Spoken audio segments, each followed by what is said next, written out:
It's Ashley with Keller Williams and Everett, and I'm here to share with you something that is very interesting and very surprising to me that I found out about. So I've been listening to this audiobook called No Nonsense Real Estate. And this is a really awesome book if you want to just kind of increase your general knowledge about real estate buying and selling.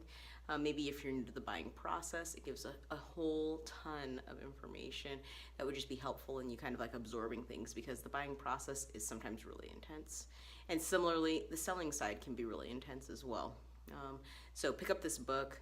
I'm listening to the audiobook, but I am pretty sure that they also have it in a paper form, so you can actually read the physical book.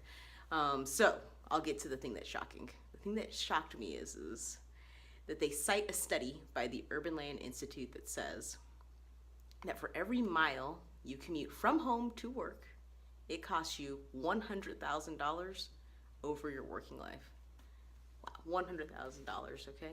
So that means that if you're commuting 30 miles a day, it's gonna cost you $3 million over your working life. Now, you know, I want you to know that that's just a cost that I hadn't really ever considered, and I think very commonly people just overlook the change that they may have to their transportation costs when they're thinking about purchasing a new home, or if they have a job that's in the city and say they're like, oh, okay, maybe we should live outside of the city because housing costs are less expensive. I mean, it's very clear here, at least in like the Seattle area, that the further you get away from the city center, the less expensive housing is.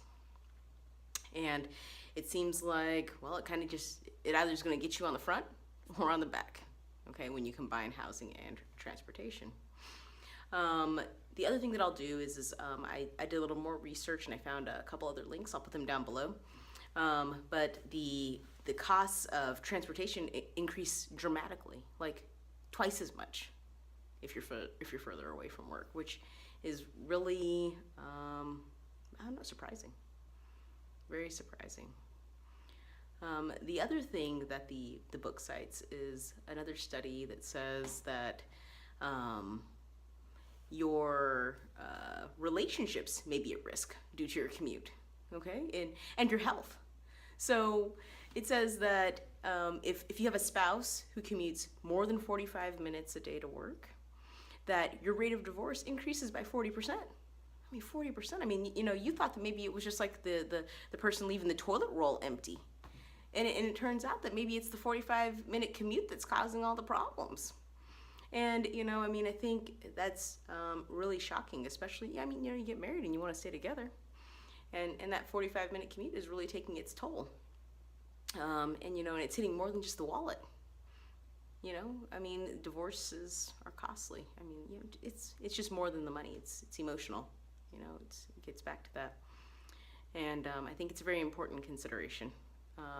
So just to kind of recap, for every mile that you commute from home to work, it is costing you $100,000 of your working life.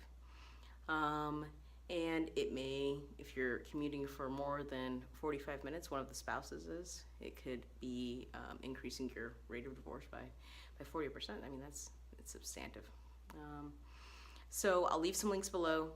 One of the links has a calculator in it, so you can kind of do your own math and kind of like, you know, make some adjustments. The really cool thing about this calculator is it actually will show you if you reduce your commuting distance. It'll show like how much money you actually save down at the bottom over like 40 years or something like that. So that's interesting to see, because, you know, the thing is it's a compounding effect, right? Like, you don't really see, you know, the day-to-day costs, like, oh, $20 a day. I mean, you don't really see it. But it's nice to kind of see those big numbers on the calculator, and hopefully you can make sense of it. If you have any questions about real estate, hit me up on my website, ashleybolden.com. Comment down below, like the video, subscribe, and I will see you again soon.